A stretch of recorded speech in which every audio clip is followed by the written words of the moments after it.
After chanting and taking precepts and also doing meditation, now it is high time to listen Dhamma. And today I would like to say something about Samma Ditthi, right view, right understanding. All the time we talk about right understanding, but what exactly is right understanding? Understanding the right understanding, that we will do today. And there is one sutta propounded by Sariputta Bhante, and that sutta is Samma Ditthi Sutta. So keeping it as a reference, we will discuss what is Samma Ditthi, and we will also see how this Samma Ditthi is useful both for mundane and supramundane, for spiritual and worldly growth, worldly achievements, worldly success, and spiritual success. For that, how this Samma Ditthi will help us, that also we will discuss. To start with, what is right view? So view means actually one's overall thinking, overall perception towards one's life, one's own philosophy.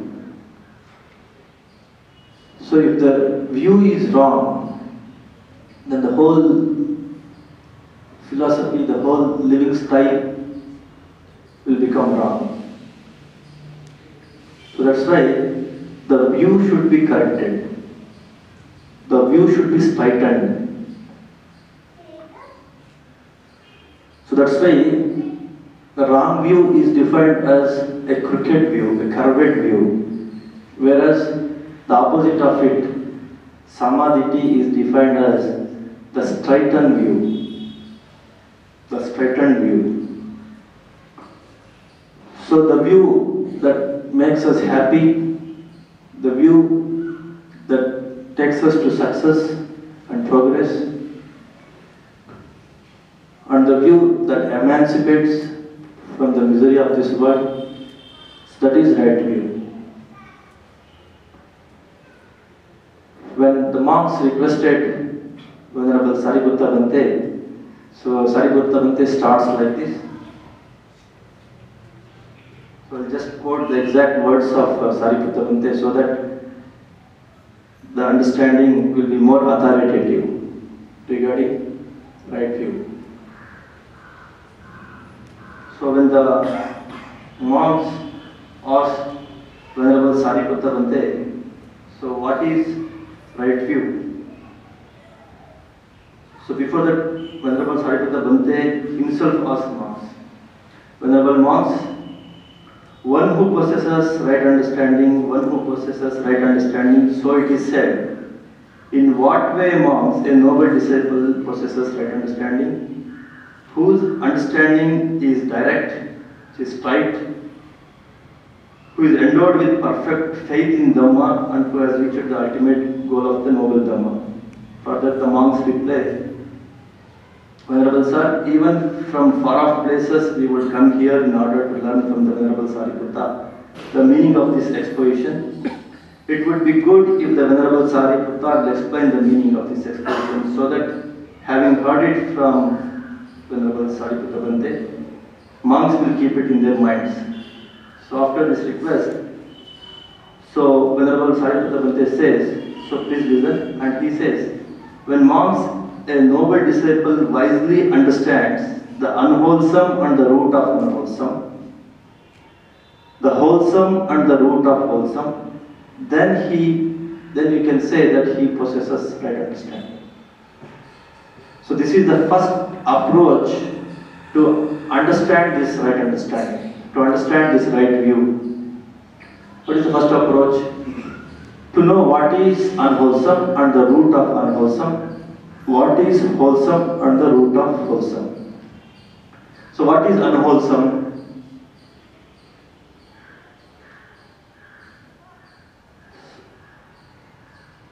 Killing living beings is unwholesome. Stealing is unwholesome. Sexual misconduct is unwholesome. Lying is unwholesome. Slandering is unwholesome. Abusing is unwholesome. Gossiping is unwholesome. Covetousness is unwholesome. Ill will is unwholesome. Wrong understanding is unwholesome. That is 3 mental, 3 physical, and 4 verbal. So that means this 10 akusala kamma.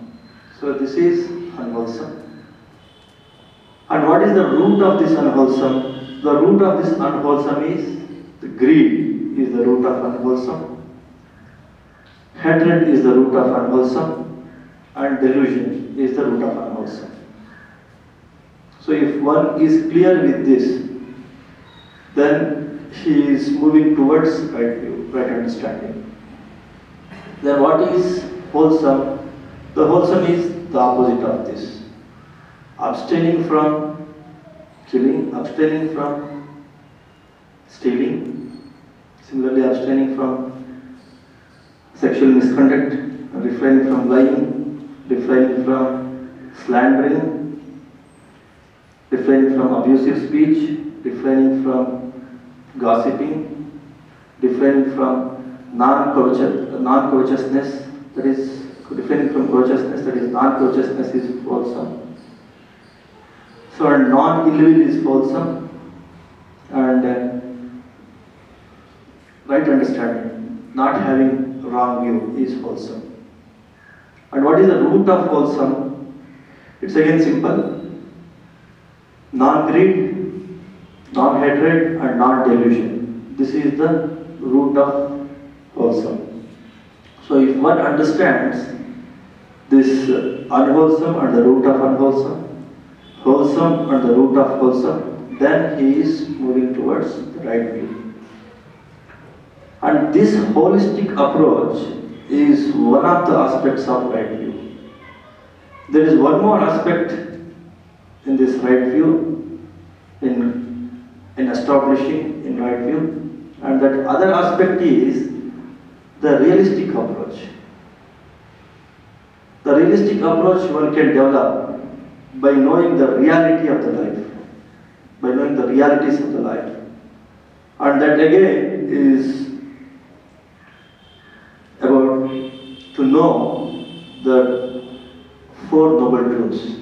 And again the monks ask Venerable Sariputta Bhante, is there any other approach? Is there some other addition to go ahead in this path of right view? Then Venerable Sariputta Bhante says yes. The other approach is to know about the 4 noble truths thoroughly, in depth, that with the penetrative wisdom, if you can see the 4 noble truths, the misery and the cause of misery, the cause of suffering, and the cessation of suffering, and the path leading to suffering. If a person knows this in depth, thoroughly, then that is a realistic approach. And that realistic approach also takes a person towards right view. So in that way we can conclude that the holistic approach of knowing wholesome and unwholesome and their roots, and the realistic approach of understanding and knowing the 4 noble truths, these 2 things will make us to establish in the right view. Now we will see this, what is this holistic approach and what is this realistic approach in spiritual practice, and also these approaches in the day-to-day affairs, how to make use of them in the day-to-day affairs. So what is this holistic approach? As we discussed, to know about the roots of this wholesome and unwholesome. The roots of this wholesome is amoha, adosa, and alobha. And how this can be developed? This can be developed by taking the two major teachings of Lord Buddha, like compassion and wisdom. These are like the two wings of a bird, the two wheels of a car. So if we know how to balance these two things, then we can establish in this adosa, amoha and alobha. So the very art of balancing is actually the right understanding. What to balance? Balancing my welfare and the welfare of the people around me, balancing the wisdom and compassion, balancing the mind and body, balancing the different faculties of the mind. So this very art of balancing will make us holistic. Good for me and good for others. So this is actually the right understanding, one of the aspects of right understanding, the holistic aspects of the right understanding. Now we will see what are all the faculties of the mind that we should try to balance. And then we will see how this will lead, how these things will lead us to the spiritual attainments and also the worldly progress. So if you take any of these Kusala Kammapata, any aspects of the Kusala Kammapata that we discussed, the 10 aspects, 3 mental, 3 physical and 4 verbal. So all these things are designed with an objective of taking care of yourself and also taking care of the people around you. Trying to establish the harmony. Take for example, non-killing. So you don't want to kill because you don't want to be killed. You don't want to steal because you don't want to be cheat. You don't want to cheat because you don't want to be cheated. Similarly, all other Kusala Kammapata and Akusala Kammapata that we discussed, these 10 points. So here, to have that harmony between you and the people around you or the surroundings, that is one aspect of balancing, and that balancing can be achieved again by having balance in the different mental faculties. So first step is having balance between me and my surroundings. Second step is having balance in the different faculties of my mind. That can be achieved through meditations.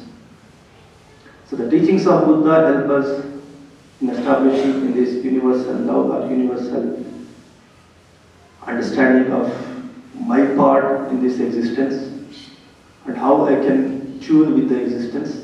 That in that way it helps me in developing harmony between me and the rest of the world.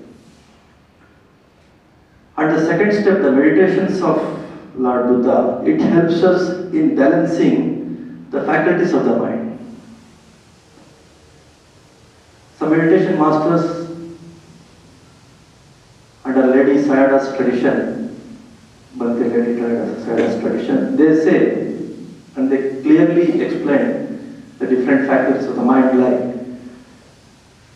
the observing faculty, the awareness faculty, the faculty of the mind that keeps oneself aware, that is the observing faculty, and the perception, the sanya faculty is the second one, and vedana faculty, that is the feeling faculty is the third one, and the fourth one is sankara faculty, or the reacting faculty. And again the masters say the observing faculty is it's in the forefront. And the perception or the analyzing faculty or the calculating faculty, that is in the left front, and the feeling faculty, the emotional faculty, that is in the right front, and the reacting faculty, that is in the hind front. Forget about these different directions, left, right, forefront and right front. But we'll just stick on to these different faculties of observing, analyzing or calculating faculty of the mind, and feeling faculty of the mind, and the reacting faculty of the mind. And again the masters say, fortunately or unfortunately, we have lost how to utilize the awareness faculty, how to make ourselves more and more aware. We are being carried away either by this calculating faculty or analyzing faculty, keep on analyzing, calculating. Or we will be carried away by the emotional faculty, simply becoming very sensitive, very sentimental, and take decisions depending on the emotions. If there is no balance between these two, this emotional faculty and the analyzing faculty, then we are bound to take the wrong decisions. Our sankara, our reactiveness, our reactivity, our responses, our reflexes are definitely become wrong. And that's how the right understanding is focused to balance these analyzing or calculating faculty and the emotional faculty. These two faculties are balanced, then our reactions will be more appropriate, more proper, and then, so when the decisions are proper, then we'll achieve what we can achieve what we want to achieve. We can succeed either in the spiritual field or in the worldly front. This observing faculty will help us in balancing these calculating faculty and emotional faculty. Let us say this calculating faculty is left and emotional is right. The observing faculty, it will balance. To give an example, let us take one scale, one physical balance, one physical scale that can measure, that is used for measuring. So there are two plates in the balance, in a scale. When the pointer in the center, if it is in the center, it is exactly in the center, then the two plates, they will be in the same level. If the pointer is not in the center, if it twists here and there, left and right, then the plates also, they go up and down. They will be in balance. Similarly, if your observing faculty is active enough, you are aware enough, you are alert enough, then your calculation, your analyzing and your emotions, they come to balance. They come to one level. So that's why the meditations will develop this observing faculty, your awareness faculty. So you will not be carried away by either by emotions, or you will not be carried away by this analysis, too much analysis. Then your sankara, or then your reactions will be more appropriate, more wholesome, more holistic, and then there is all the possibility for you to achieve, succeed. To give an example, one worldly example, let us say you are supposed to buy one flower bouquet or one flower garland.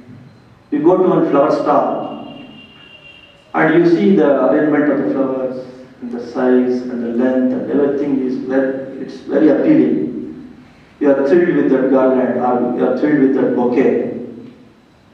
And then because of your thrill, because of your emotional excitement, then you thought of buying that garland or that bouquet at any cost. The shopkeeper, he understands your mind, and then what he does, he can increase the price of that garland or that bouquet. And out of your emotional excitement, you don't mind, you pay more and you buy that garland or bouquet and you come back. That is one kind of indecisiveness, one kind of taking wrong action. The other kind is, you are too calculative, you are too analytical, you see the garland and you will keep on thinking how much I can bargain, how much I can reduce the price, and you can't strike the deal because of your too much calculation. You come back. then also you are a failure. That decision also leads to your failure. That's also a wrong decision. But if your observation is precise, if your awareness is precise, and if you have a balance in your emotions and in your calculations, then you can strike a balance. And you can give the fair price, and you can bring what you want.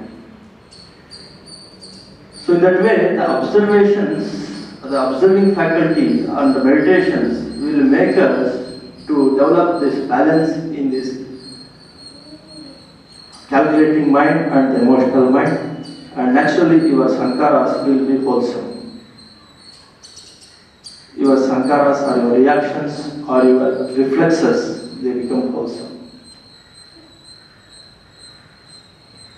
So to give one more example, one short story, and right understanding, actually, either through the teachings of Lord Buddha or through his meditations, it will increase our wholesomeness, our holistic approach. To give one more example, through one story, to understand this holistic and realistic approach. Once one mother asked her son to get one bottle of oil, and she gives him some 100 rupees and asks him to get one bottle of oil.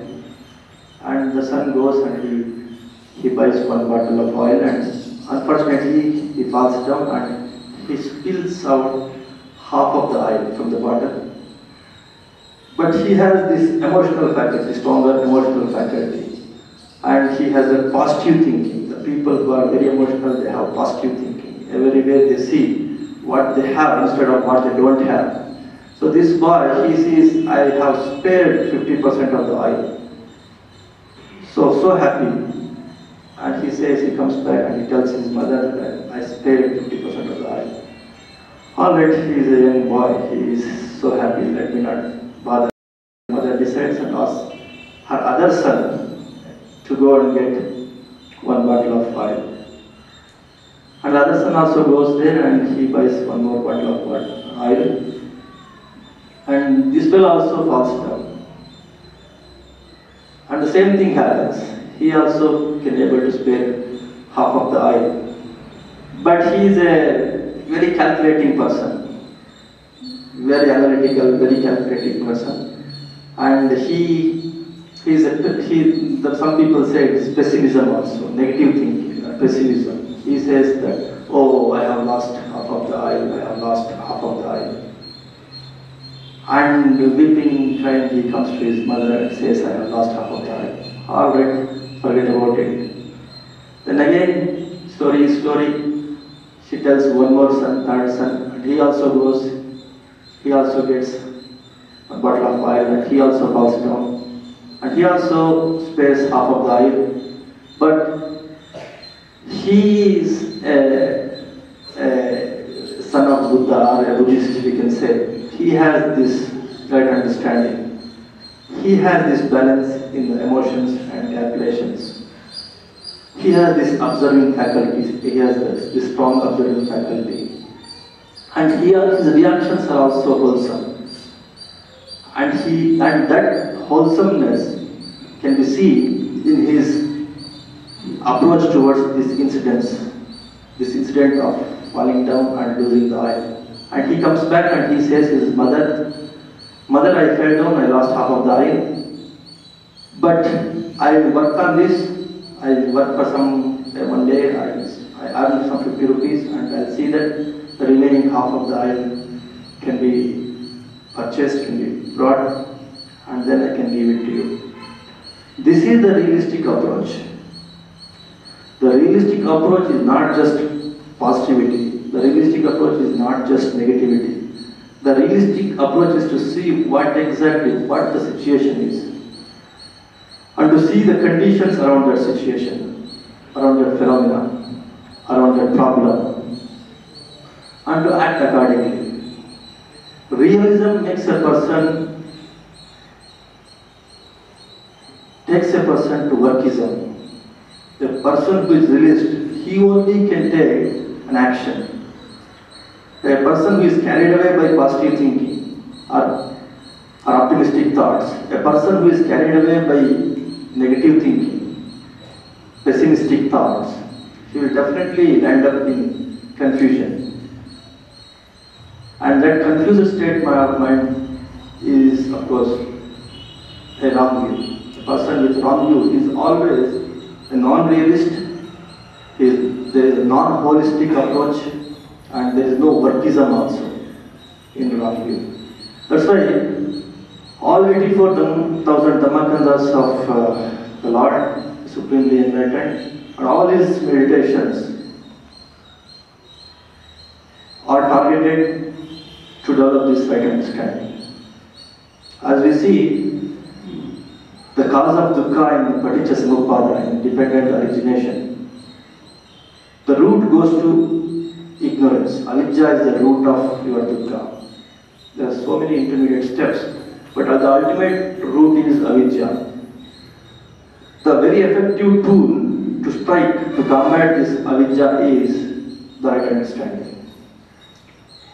If you keep on establishing in right understanding, you keep on developing the panya. So the three-phase development that Lord Buddha suggests is Shila, Samadhi, Panya. So we understand Shila, morality, the wholesomeness, good for me, good for others, and the law of karma behind this. I don't want to kill because I will be killed today or tomorrow or in my next birth. I don't want to cheat because I will be cheated today, tomorrow or in my next birth or in the subsequent births. Because the whole universe is interconnected, so it won't spare me. I have to face, I have to reap the fruits of my action. So in that way, whatever Lord Buddha propounded, either through law of karma or through dependent origination, or through this morality or precepts, and also through samadhi, as I explained, through meditations, through concentration, through awareness, through mindfulness. So this third aspect, panya, can be developed, which is nothing but the right understanding. So in that way, we can see that it has, this right understanding is greater significance both in analyzing the situation exactly, without any prejudice, without any partiality, without any biasedness. Because the very training, Buddhist training, will make you to see the things as they are, not being carried away either with some biasedness, with some partiality. No, that partiality is removed in right understanding. So even these universal characteristics like anicca, dukkha and anatta, this can be realized, and the realization of these characteristics, again they lead to the right understanding. One of the wrong views is the personality view. There is something called soul, there is something called personality or ego. So when you can see the things as they are, then you can see nothing like ego or soul or personality. You can see the impermanence, you can see the dukkha. So in that way, we can say that the in-depth, the realistic way of looking at things will take us, will lead us towards right understanding.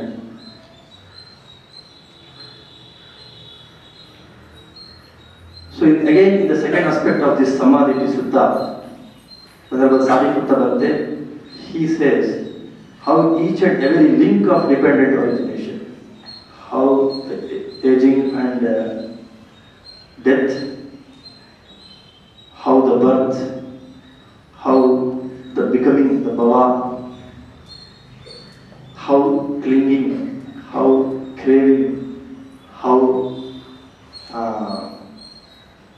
tanaha, craving, and then how this contact, then salayatana, the senses, and then mentality and materiality, nama rupa, and how this sankara, and how this avijja, it can be analyzed, it can be seen as they are. What is avijja? What is the cause of avijja? What is the way of removing avijja? Similarly, what is sankara? What is the cause of sankara? How to remove that sankara? Everything he analyzes, and he concludes that the realistic approach towards any problem is right understanding. So, by understanding these four noble truths, we can able to realize, we can able to establish, we can able to go ahead in this right understanding. Right understanding, right view is not the end in itself. It's a process. It is a path. Slowly we have to go ahead in this, and we should keep on balancing and establishing in this, and that will lead us to taking proper decisions. While understanding these four noble truths, we can appreciate and we can understand the nibbana, the way of cessation of the dukkha. And if we have the goal as nibbana, then automatically that will balance our emotions and calculations. So keeping the goal of nibbana is one of the main outcome of understanding the four noble truths. That will again make us to go ahead in this right understanding and knowing this right view. And now we will see how this is useful in the day-to-day activities. Of course, I have given some examples, and again to go into a few more examples. This kushala, this wholesomeness, is the root word of kaushalya. Kaushalya means excellence. So the skillfulness or the excellence is depending on this wholesomeness, this holistic approach, this balanced approach, this realistic approach. So if you are working in maintaining your health, in maintaining the social relations, in achieving in your professional field also, this kaushalya is very important. Excellence is important. Skillfulness is important. The root of skillfulness is again kushalata, wholesomeness. So to develop this excellence, to develop the faculty of self-responsibility, always we blame others. Most of our failures, we simply blame others. But a holistic person, he can't blame. He takes the responsibility on himself. Similarly, morality also is rooted on this, as I explained before. So in that way, all the virtues that will make a person successful, they are rooted in this kushalata, in knowing this wholesomeness and the root of wholesomeness, and in this approach. And to conclude, I just remember once Bhanteji was telling one story, one quote, one small story kind of thing. So one of the masters, one of the professors, he just used one container and some pebbles, and first he put the bigger pebbles, and then he asked his students, is it full? They said it is full, and again he put smaller pebbles. See, it is not full, it can accommodate smaller pebbles also. And then it accommodated smaller pebbles also. Then he puts the sand, which is smaller than the smaller pebbles. So it can accommodate the sand also. The students were thrilled. So it can accommodate so many things, still it can accommodate. In that way they were thrilled. And that time they didn't say that we can't say that it is full or not, because the professor is so smart, he can fill some more thing and say, see, still it is empty. So again he will sit with water. So again it accommodates the water also. So in that way, he teaches the role of the importance of having a bigger goal in the life. If you have a bigger goal in the life, like having bigger pebbles, if you put into your system in your mind, automatically the smaller things, the smaller achievements, they can take place in your mind. The smaller objectives, aspirations will be fulfilled. So being the seekers of the ultimate peace, ultimate happiness, being the seekers of truth, if we can have this ultimate goal of Nibbana, then definitely we lose nothing. That is the moral of the story. So many people, especially I have so many friends who are not of this path, they are of different path. They have this fear of having Nibbana as the goal, Nibbana as the ultimate goal of life, because they think that they lose so many things. They have, of course, in other traditions, moksha is the goal, but they don't. Many of our countrymen, it is only for the sake of words, moksha is the goal. Nobody is having the serious or a wise consideration for moksha, let us say Nibbana. Because they have the fear that they may lose this artha, kama, and if they have this goal of Nibbana or moksha. Because that's how the sequence they talk about. Dharma, artha, kama, moksha. If I have this moksha or Nibbana as the goal, I may lose this dharma, artha, kama. No, this story will clearly say, if you have a higher objective, higher goal, higher aspiration, then there is no need to worry that you will lose the lower aspirations, the lower requirements of the life. So right understanding is again to have a higher goal, higher objective like Nibbana, so that nothing you lose, rather you will be more successful in the worldly life also. Not only reaching the spiritual success, you will reach the higher success in world, and then you can reach the spiritual success. So that is the importance of right understanding. With this, I would like to conclude. Thank you once again, Bhanteji, for giving me this opportunity. May all beings be happy. Thank you very much.